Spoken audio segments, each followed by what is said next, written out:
which is Thanksgiving, and I'm grateful to be here. People say what they're grateful for in America. I'm certainly grateful to be here, grateful to live near Hardwick Estate, and but Thanksgiving is, I mean, the history, people ask me about Thanksgiving, so I'll just give you briefly. It goes back to 1620 when the Pilgrims came. I think they started in Holland, but they stopped at Plymouth, and then they went to Massachusetts, and there's Plymouth Rock in America, and that's where the Pilgrims settled in 1620, and then the next year they had a harvest, and they celebrated it with the Indians, and that was the first Thanksgiving dinner. So it's sort of stuck in America, and hopefully he'll be all right.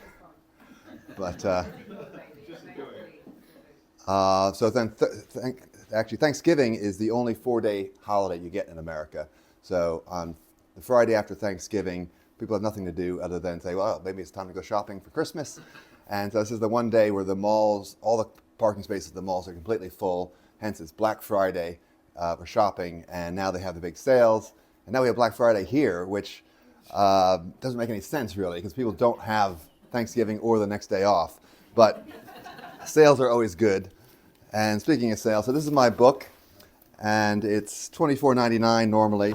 Actually, I'd be more thankful if the book was actually available, because it's still coming from India. Actually, I think it's in London now, but it'll be available next week. And if anybody would like to buy the book, I'm doing a Black Friday sale, 20% off just for Hardwick, because anyway, we know about the Hardwick rural rent and all that kind of stuff, but I will hand deliver it because everyone's local here. I know everybody here anyway, if anybody would like to get it tonight. So, so 1620 is about far back as history in America goes, 400 years. But in England, you know, you can go back 2,000 years to the Romans, you could go to Iron Age, Bronze Age. I'm going to talk about 500,000 years of history. So I'm going to talk about some of the early parts of the book with the early history of the Thames Valley area. And of course, people know I'm American. I moved here in 1997. I was living in San Francisco at the time, but I've lived all over the States. And I appreciate living out here. And I've used my photography, and this is actually my 5th book in the area, to show people how lucky they are to live out here. And I originally moved from London to Slough. I lived in Cookham. I've worked in Windsor, Newbury, and obviously I lived around here. Okay, all right, that's good. So you can see the pictures. But people see me, they always ask, the first question I get is, what are you doing here? They're like, you're American. Are you lost? You know, America's that way. Or if you do live here, maybe you're not that bright. Because why would anybody in their right mind want to come from the American dream to live in dreary old England? But I like it here, and my books actually tell the answer of what I'm doing here. So there's 4 themes to my book. First is the history, and half of the book is a timeline of the history from prehistoric times up to the present in the whole Thames Valley. And the second thing is the community life. And you know, I live in Whitchurch, and you can walk down to the shops, you walk out, you meet people that you know. All the village. I talk about all the community activities in some of the Thames Valley villages and towns in the area. And like America does have some nice communities, but people tend to drive everywhere. And if you do see people that you know, you're probably going to see them in the mall or maybe in a church group or something like that. So it's just a good quality here. And I'll talk about the Hardwick community as well, which is a very special place. There's a chapter on that in the book, which I will talk about at the end here. And then the last thing is people can actually make a difference in the community. And you probably know I'm a parish counselor. I've been counsel for over 10 years now. And you can make small differences in your village. But being a counselor, I've sort of studied some of the local issues that people have. And that gets into the future of the book, because there's over 100,000 houses approved in local plans to build in the Thames Valley area between now and 2030.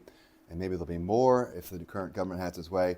But so if you read my book, you'll learn about the planning process. And I've used examples of Goring and Streatley, how they've developed local plans to control the development in their area. And you'll also learn about affordable housing, what that really is, and some examples. And you'll learn about traffic and parking issues in Oxford, And you might even learn about the history of the London sewage system, which explains sort of why we still are dumping sewage into the river. So that's what the book is about. And so this cover is like the type of picture I like to do. Most of my books are photographic based. There's a lot of photos in here, but there's also a lot of text. And I've been working on this for 3 or 4 years. This is quite an ambitious, much more ambitious than my previous books. But you see we're here in Marlow, and it's a beautiful view on the river. This is actually the suspension bridge that was the model for the Budapest Bridge, which is much larger, the chain bridge in Budapest, by the same architect. But I like to have people in it because the view itself is not all that exciting, but if you have the swan uppers in here, the community activity, that adds to the interest. That's the kind of photos I like to do. But I also like to bring history to life. And so the swan uppers have been counting the swans since the 12th century. So going on 800 or 900 years. And I talk about why they're still counting the swans and what the tradition means in the book. So, first of all, what is the Thames Valley? So I'm not talking about the River Thames. So in general, the Thames Valley means where we live, the Thames area outside of London. And for most people, it means from around Heathrow or Windsor and Eton up to about Oxford. Beyond Oxford, it gets to be quite less densely populated with Lechlade and Cricklade, and the Kemble is where the source is, up in the Cotswolds. But I'm talking about these communities here, and but there's no. One of the reasons there's not many books about the Thames Valley is because it's not an official area. There's no county or council. It's not a national park, but there is things like Thames Valley Water, well, no, it's Thames Water, but there's Thames Valley Police, which is, the definition is Berkshire, Buckinghamshire, and Oxfordshire, which is pretty close, but even that is broader than what most people think. And there's also the Thames River Basin, which goes all the way, which includes all the tributary rivers, and it actually includes all of London, which I'm not counting. So again, this is much larger than what is normally considered the Thames Valley. So I've defined it in this book, what I think is the Thames Valley, and it's these communities that have somewhat close access to the river in this area. So I think that's an overview of the Thames Valley. And then I have a little bit of discussion about the River Thames itself. And this is in Kemble. I'm not sure if some of you probably have been to the source of the Thames. And if you go to the source of the Thames, there's a sign that says, start of the Thames Path, source of the Thames, and there's some rocks, but there's no river. It's an underground spring at that point. And about a half mile to a mile down, you'll come to this place where Lid's Well is, and the water bubbles up from a spring here, and it forms a little creek. And that is the start of the Thames. And then as you go on, it has some tributaries, and just going back, that keep adding to it and make the river bigger. But by the time you get to Cricklade, you can just about paddle a canoe in it. And by the time you get to Lechlade, this is where the first lock is. So from this point, it does start, you can have a normal barge and boats on it. And I'll say there's 45 locks that each drop a little bit as it gets down to the tidal basin in Teddington. And the original, in Oxford, people call it the Isis River. People aren't quite sure where that came from. It may have come from when Julius Caesar came to England in 54 BC, when he was able to cross the river. He couldn't do it in his first expedition. The next year he was able to cross the river with great difficulty, but the Latin name he wrote in his journals was Thamesis. And so that could be where the Isis comes from. But some people in the Victorian period, 1800s, used to think that it was the Isis up until you get to Dorchester-on-Thames, and that's where the River Tame joins it, and then from there it would be the River Thames. They don't think that anymore, but some people used to think that, and I'm not sure what originally happened, but that is it. And if you go to Henley Bridge, you'll see this is on the downstream facing side. There's a statue of Old Man Thames, and this bridge was built, I think, 1789. And facing upstream, there's a head of Isis, and it's a lady and I assume they mean it to be the Egyptian goddess, although there's no research or fact showing that it was named after her. But anyway, that's what they used to think, and but that could be how the river got its name. Anyway, I talked some more about how the river was managed over the years. Okay, so the next thing is the Goring Gap that we should know about a little bit. And I'm sure you all know about the Goring Gap a little bit, but it's the gap between the Chilterns, the Chalk Hills. So originally this was one range of hills, and the river gradually wore its way through here over about 2 to 3 million years. I'm obviously not doing a very good job. That's it, I failed.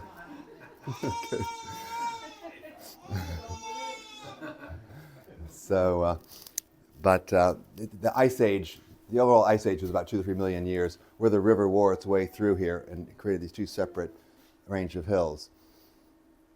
And so the river has always gone to about Goring, but until about 500,000 years ago, but beyond Goring, it would vary quite a bit, and it actually worked its way up towards the North Sea. So from around Cookham, Winter Hill, it would keep going up through St. Albans to Essex and to Sussex and to the North Sea. And this stopped in about 450,000 years ago. And at that point, the Anglian ice sheet came down. The Ice Age came to its furthest southern spot. Romney's looking like she understands all this, definitely. She already knows this stuff. Okay, so which is good. And it blocked the river access to the sea, and it formed a big lake, and eventually the river turned its course down towards Maidenhead and to London, as it is today. So the Thames, as we know it, has been around for about 450,000 years. And around that time, but the Goring Gap has been an important route. It's probably the first crossing of the Thames here at Goring, because the Ridgeway has been going through it for over 5,000 years, which is the oldest road in England and probably one of the oldest roads in Europe. And the Roman road went through here as well, and it's because it's a low point, it's easy to get through. And this is where Brunel built his train, the Great Western Railway. And the objective of the train was to go from London to the docks at Bristol for trade. So he wanted to make sure that the train could carry as much cargo as possible and go as fast as possible. So he wanted to keep it as flat and low as possible. He didn't want to go over the hills like the old coaching road did. So he went way up here, which was controversial at the time, but it had to pass through the Goring Gap. And so this was in 1840, and this train is what caused most of the growth in the Thames Valley, because people had easy access to London, and people wanted to come out here for boating or to have a house out here. And so this is a strategic crossing place Goring Gap for a number of reasons. Okay, and this is a view of the Goring Gap. Most of you will probably recognize this from Hartslock Bridleway. Heading at this, you can see the Berkshire Downs over there, and this is Gatehampton Bridge. And this is Brunel's Bridge, where the river crosses here. And I talked about the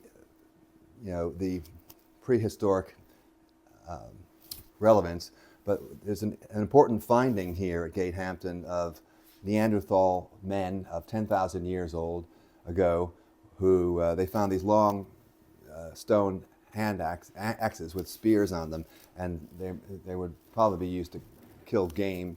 And they think there was a bit of a settlement here 10,000 years ago, and this is during the period where they were still nomadic and they weren't really settled anywhere yet. So this is one of the earliest findings of a semi-stable settlement, and it's probably because there were seasonal animals that crossed the river. I'm not sure what. This is probably after woolly mammoths and things, but they thought there was at least a seasonal settlement there. And this is one of the first places in London, in England, where they found that. And then while they were building the train, they also found a Roman villa near Beale Park, and the Roman villa had some very well preserved mosaics.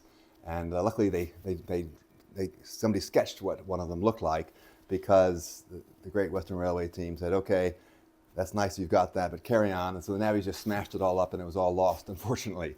But it was the thinking back then. But there was a villa on this side, and recently they found a villa on the other side of the river. And so certainly up to the Roman time, it was important. And then in the Doomsday Book, there was a manor house here. And it was only after the train came through that Goring developed more. And the person who owned the manor houses was the Whistlers, who ended up buying Whitchurch Manor. So this was an important area, certainly up until the Doomsday period. But once the train came through, development happened elsewhere. And now it's just a very sleepy section of the Thames Path. And then just the other view of the Goring Gap. And this is from the Streatley hillside. And I did this in winter at sunset because the light's better in this direction at sunset. And it's kind of atmospheric with the lights and the fire smoke coming up and all that. But that's the other view of the Goring Gap. So now go back to 500,000 years ago again. The first humans, even though they were nomadic, there's evidence of them 500,000 years ago. And this is Peter. This is Peter Woolhouse, who you may know. He's not quite so old. He has been around a little while. But he is, you probably know, he's a former bricklayer. And he's a flint shaper, hobbyist. And he makes flints, but he recognizes these hand axes. So he's found these working on building sites, just walking around or working in the garden. And I say, well, so Peter, how old are these hand axes? And he's like, oh, I don't know, a couple 100,000 years old.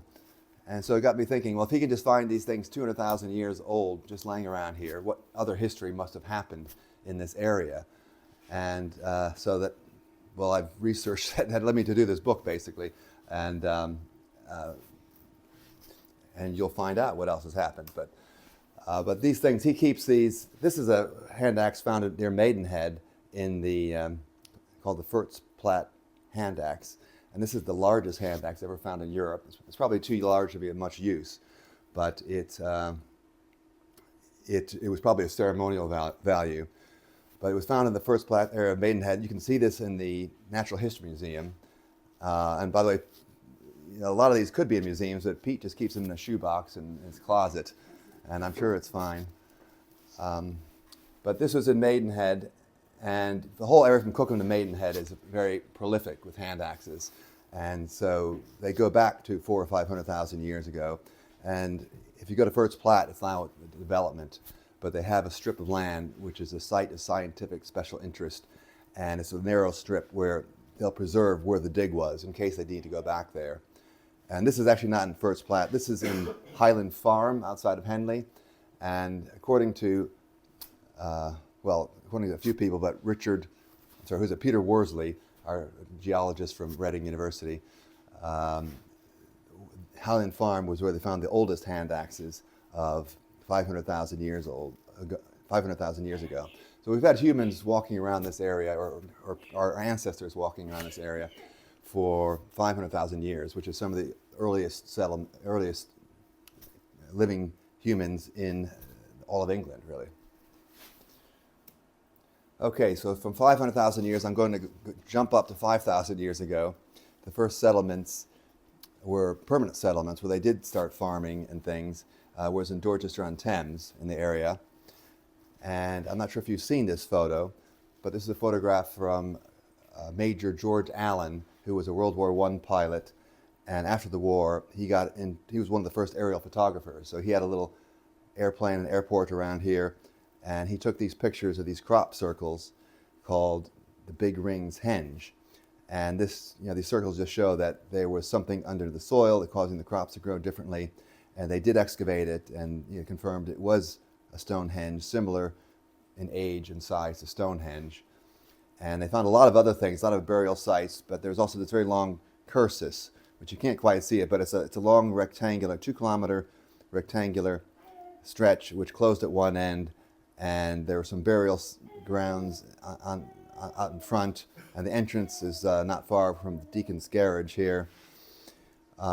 So this is an important area of the early settlements along the Thames in Dorchester. But the reason you may not have heard of these Big Rings Henge is because, unfortunately, it's no longer there. If you go to Dorchester now, there's these lakes, and that's because after World War II, the country needed gravel, and they decided to make these gravel quarries, and there's quite a few around there. But before they did that, they did do some emergency excavations, and they confirmed, the significance of a lot of these things.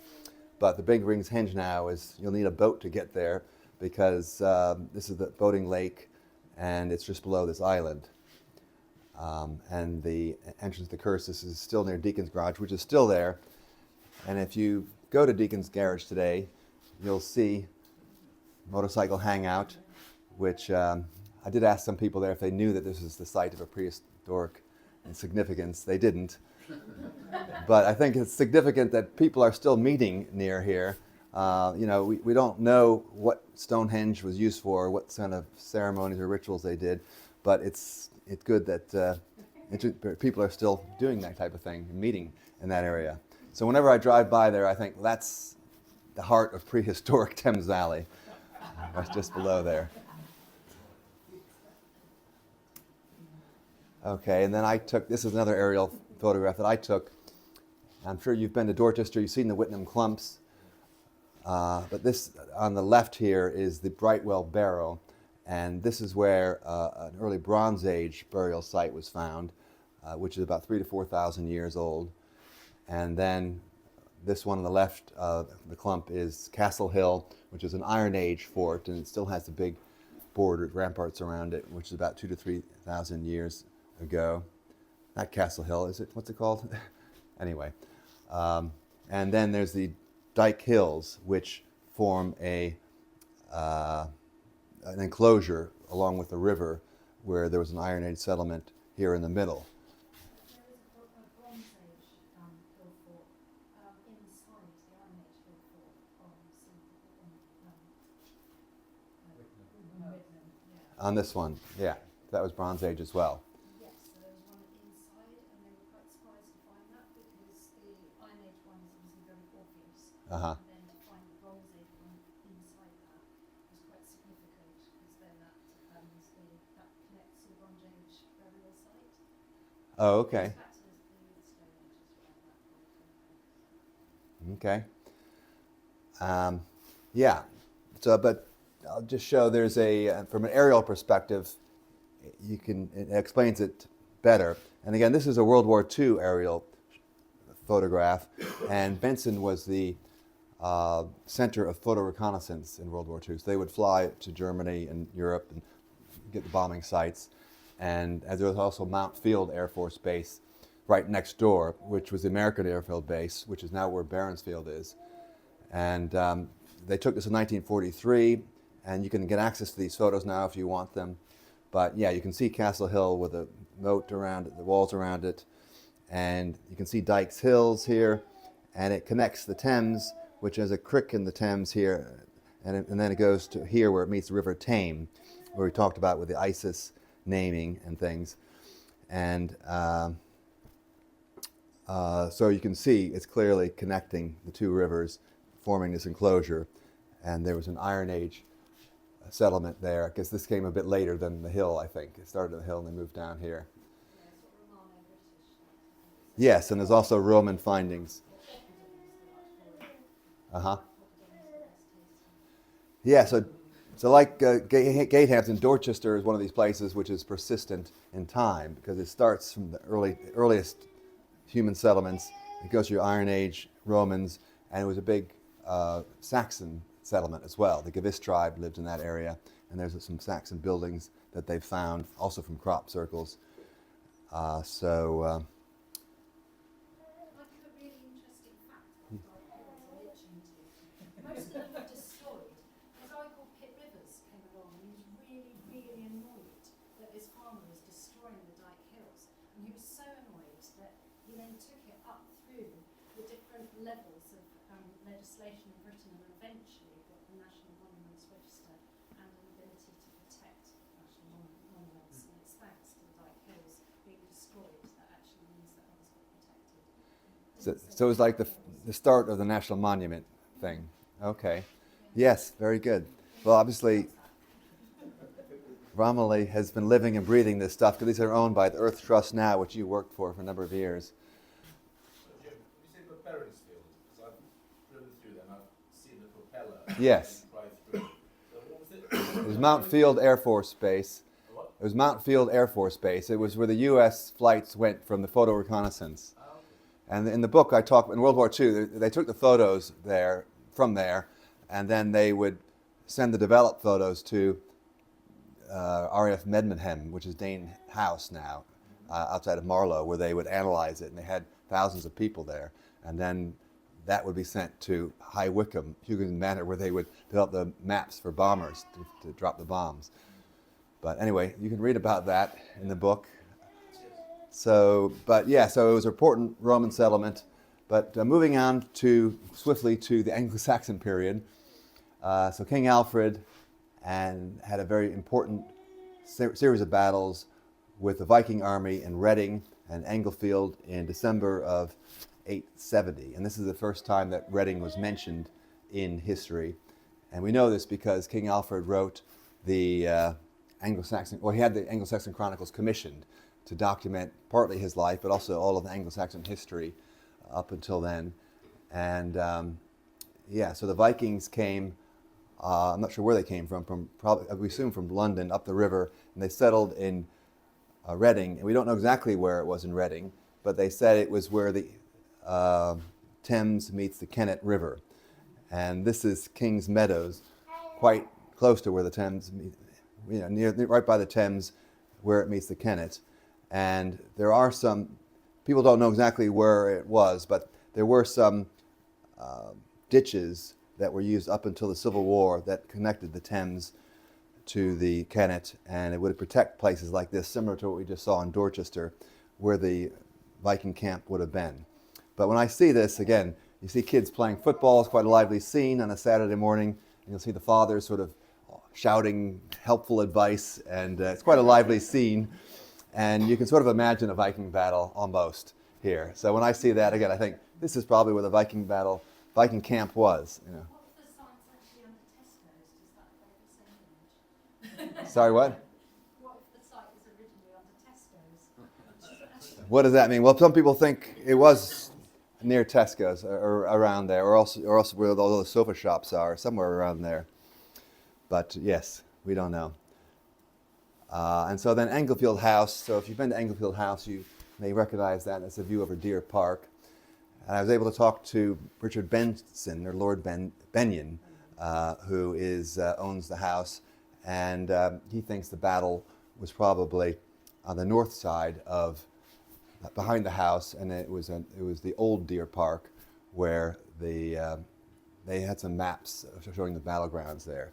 But it was the first battle happened at Englefield, and it was a group of the Viking armies went out foraging, and they went out looking for doing a reconnaissance mission, and they came across a local ealdorman from Pangbourne called Ethelwulf, and he basically stopped them, had more of a skirmish with them, but he killed a few of the key nobles, and he sent them scattering back to Reading.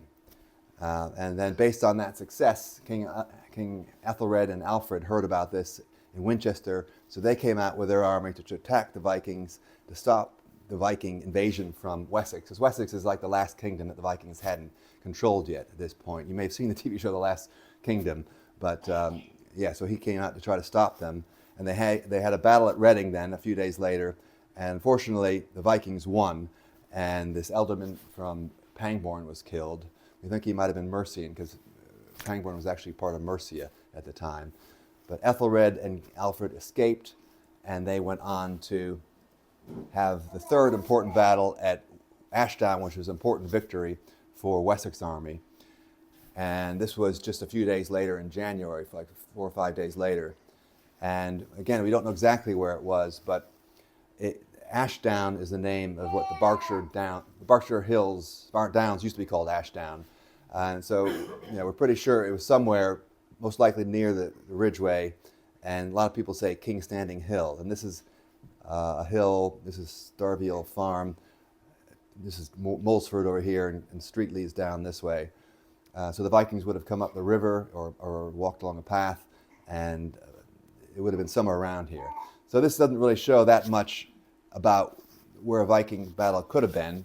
It's a nice view. So I spoke to some local historians, one of whom is Anna Dillon, who you might know. She's a talented artist who does a lot of these aerial photographs with somebody named Hedley Thorne. And this is a painting of hers that shows the Fair Mile, which is right here by King's Standing Hill, and it heads out towards Lowbury Hill, which is the highest spot in the hills in this area, where again they think that that might be where the battle was as well. And she has, her parents were historians, and her mother was a historian, and they have a lot of theories on this. And Lowbury Hill was a Roman fort or temple that you can just about see. This is Hedley Thorne took this aerial photograph. You can see the four walls, and it was some sort of Roman enclosure. And there's also this mound here, which is an Anglo-Saxon burial site, where they found Lowbury Man. It was somebody important, we're not sure who. And so this would have been active at the time. So a lot of people think that this is a likely spot for the battle. And this is Hedley and Anna, again, who are very steeped in, interested in these type of things. Hedley's got a podcast about Wessex, and you know they both do a lot of research into the history of the area. They're standing on Lowbury Hill here. And so in my book, you can't really see this too well, but I have an Ordnance Survey map, and it shows, this is one theory of where they think the battle might have been, because the Vikings had a habit of splitting their army into two. They had one army led by the kings and another army led by the earls, and Wessex did the same thing. So Alfred was not king yet, although he would be king later that year because Ethelred would die. So Ethelred saw the Vikings coming. He decided he needed to go out. The Anglo-Saxon Chronicle said he attacked them like a wild boar. But Ethelred, legend has it, he was actually in Mass at that time. So he said, well, I'm in the middle of a service here. I'm not going to leave for a battle yet, because it's important that God is on their side. These things were very important back then, and especially if you're battling the Vikings. So anyway, Alfred went off and fought, and the Vikings may have come up the ridgeway here, Lowbury Hill, and but then later on Ethelred came and outflanked them, and it was a major victory for Wessex. So this helped slow them down. I mean, there's a lot more to the story of the Vikings, but this was an early victory for the Kingdom of Wessex, just in our back garden, really. All right, so I'll mention a little bit about Whitchurch, since we sort of live in Whitchurch here. And this was mentioned in, according to Victorian histories, about the year 990, before the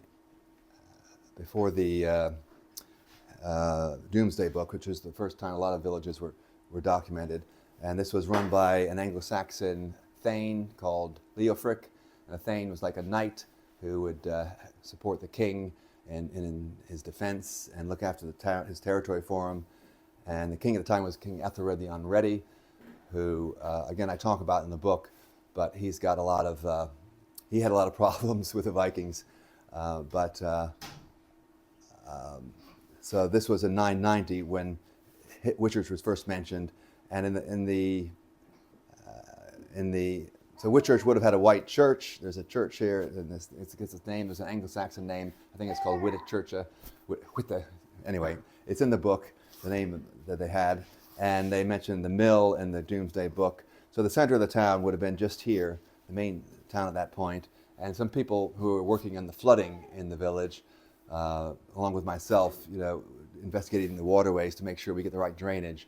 There is a sort of a semicircular loop, which your neighbor, John South, that you probably know him, he certainly thinks it's an Anglo-Saxon moat surrounding the center of the village, which would have been around here and just gone past the Greyhound and then turned back towards the river. So that was the town at the time. And then it wasn't until, so even after the Domesday Book, the Whitchurch Manor was owned by the Crown. They didn't give it up. But it wasn't until about 1600 where they sold it and it became a private manor. And I've got this picture here. This is Walliscote Lodge, which is just by the church. And currently Rodney and Diana Cole live there.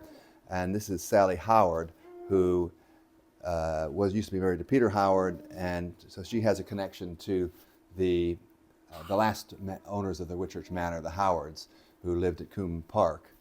And even after it ended in like 1920, and even after they gave it up, the Howard family still lived on Coombe Park for a while, but now she lives here near Walliscote Lodge in New Walliscote House.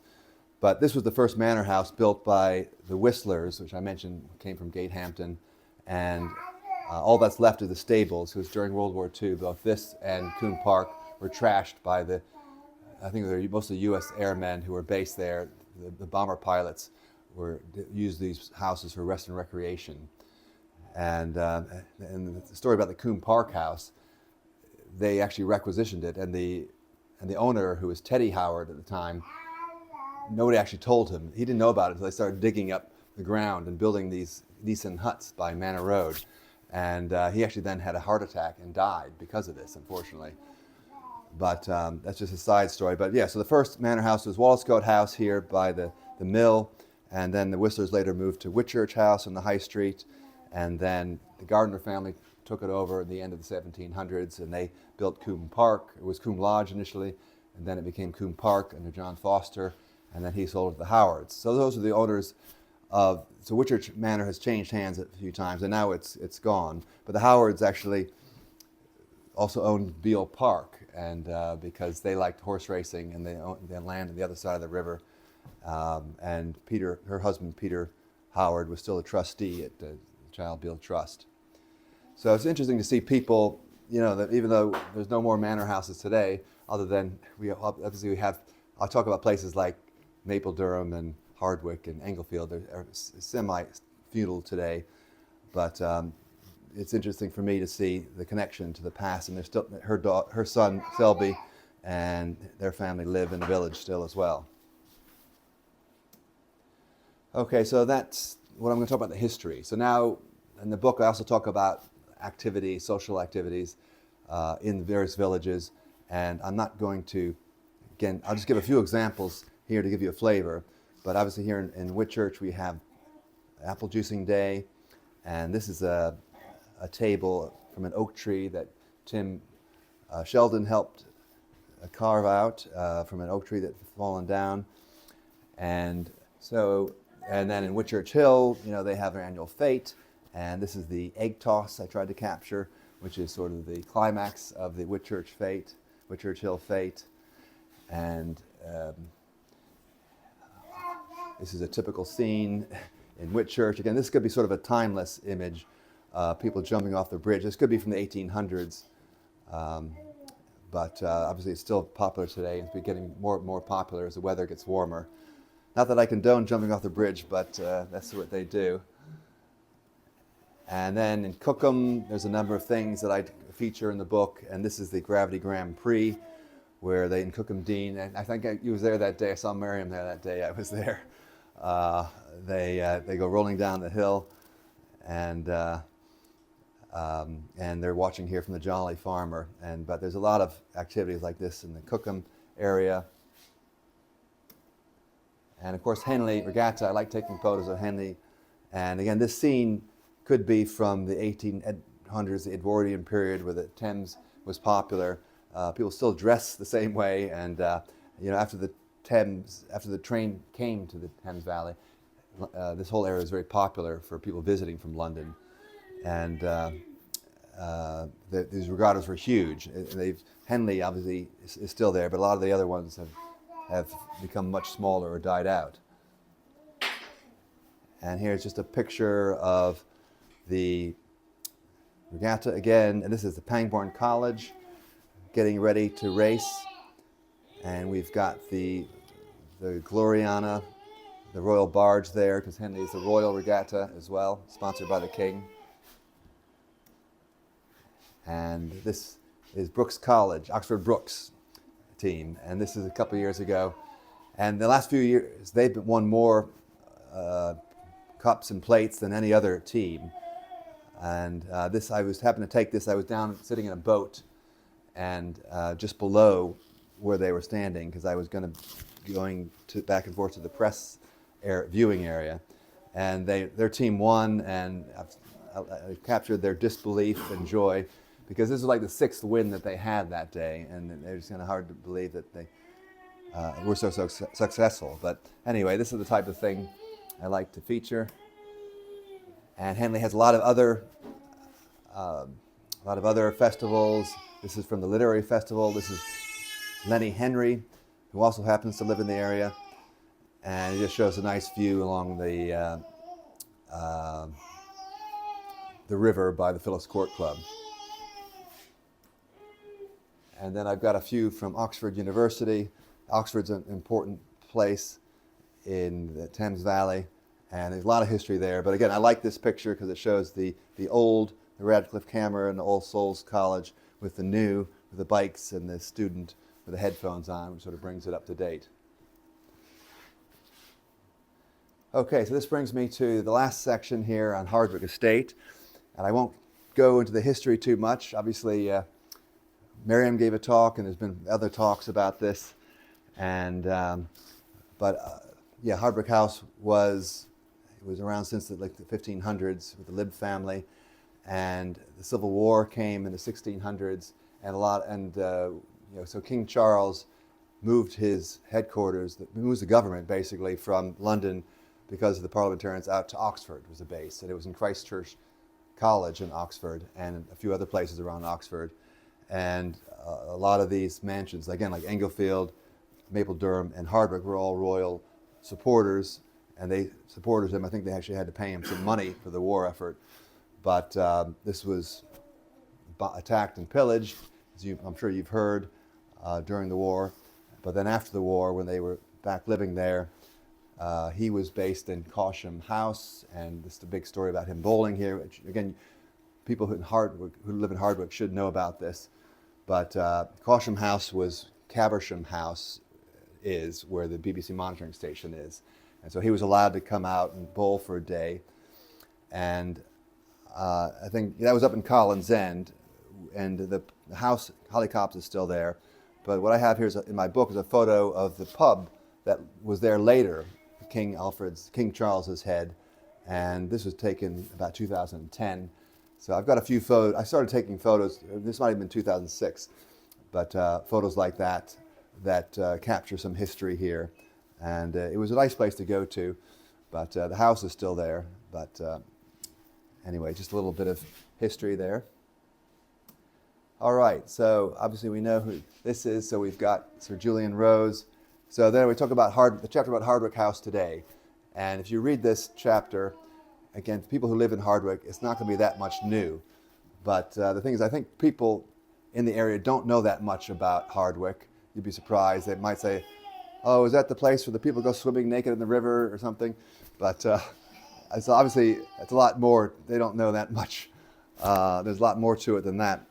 And so obviously, again, Sir Julian gave a talk as well.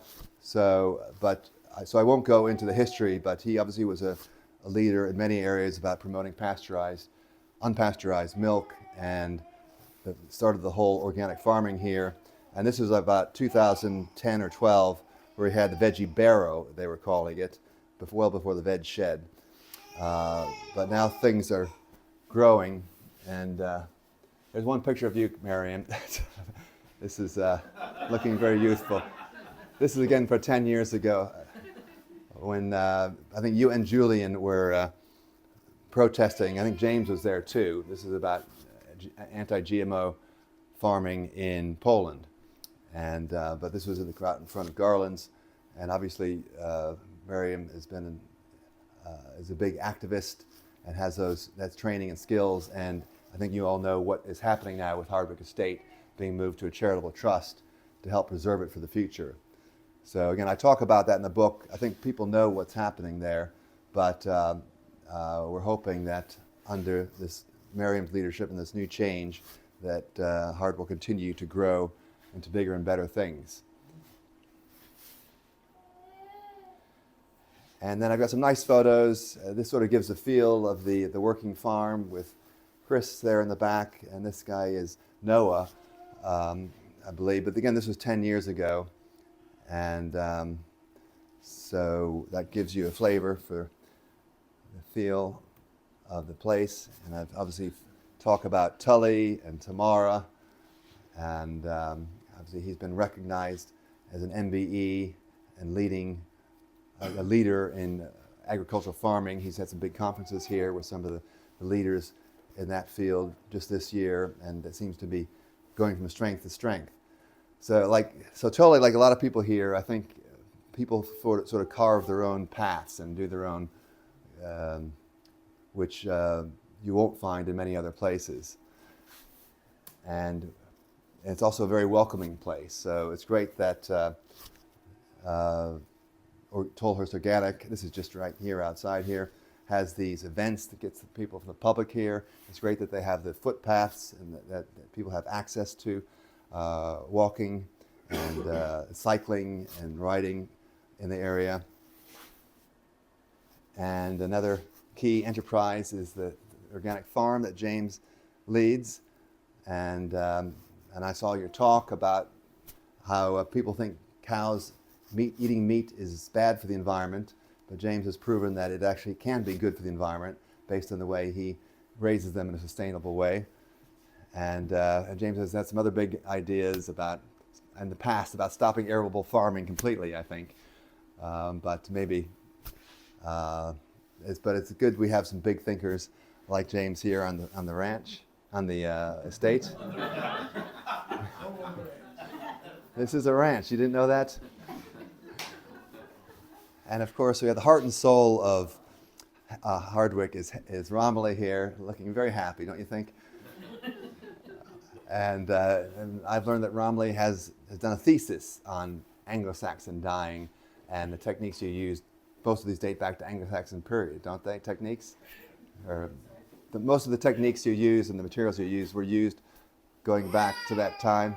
It's quite unchanged, really. Yes. It's all about botanical knowledge. They knew a lot about plants. Just have to relearn it. Mm-hmm. Okay. And so this is a site you might see with Romilly in front of these cauldrons, and she said she's definitely not a witch, which we know is the case. Okay. And I like this picture outside your house as well, with all the wellies. You certainly need it this time, the weather we have at the moment.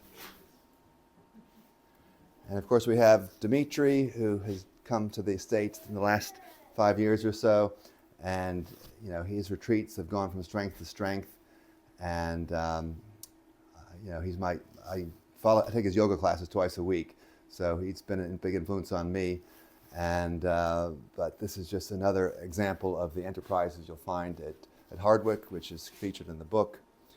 And a lot of what he does is based on Ayurvedic food and vegetarian food. And his partner Karen has amazing. I think she's worked at Michelin-starred restaurants, and so the food is very tasty, and it's all used with local organic food, vegetables wherever possible. And this just goes back again about 10 years with Tim Sheldon and James helping build these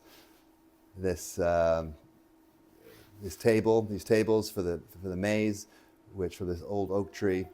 And I remember we had to get a special tractor because your tractor couldn't lift this. We had to get John Hatton. Yes, I moved one of them. The Yeah. other one was too big. We had to get Teddy Handler in, I think, for the other one. Uh-huh. The bigger one. Yeah, but we did it eventually, and I think they're not going anywhere anytime soon. That's good wood, oak wood, that will last for a while.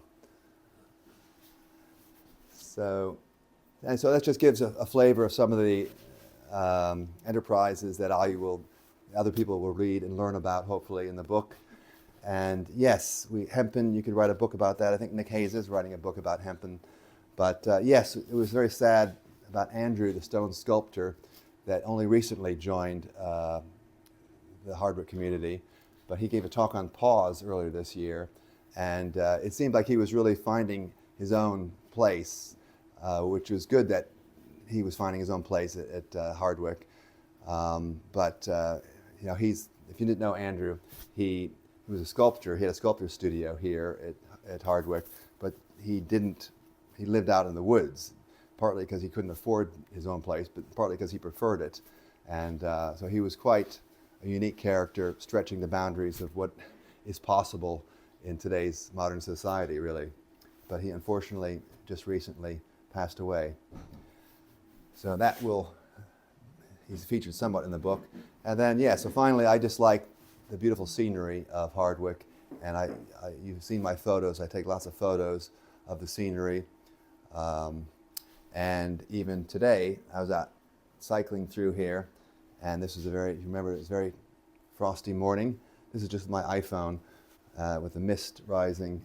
And it's just there's no place else like it. So thank you for listening, and happy Thanksgiving.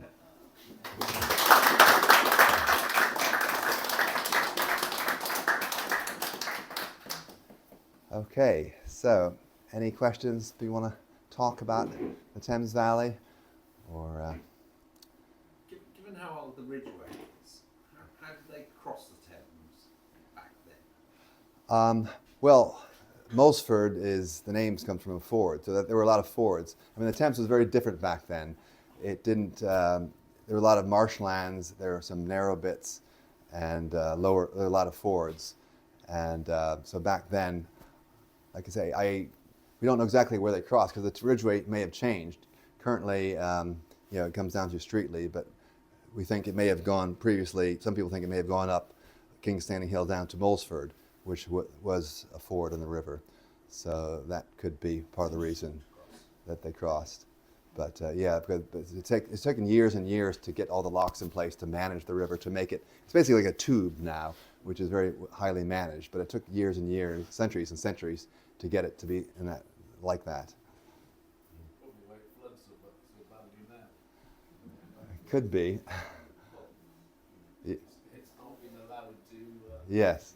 spread out as it used to do. Well, there are floodplains, like Hardwick is a floodplain. Haymeadow is somewhat of a floodplain, I guess. But the Pangbourne Meadow gets flooded. But they try to control it for housing developments and things. So, but anyway, but there's a lot of interesting things in the book. If anybody wants to get one, hopefully it'll be available at other shops in the future.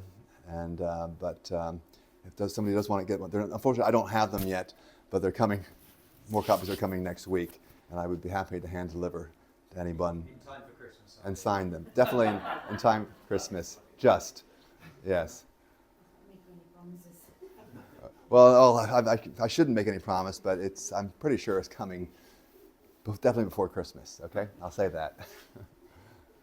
And signed, Jim. And signed, so if you want a dedication, let me know, and I can do that. All right? Okay.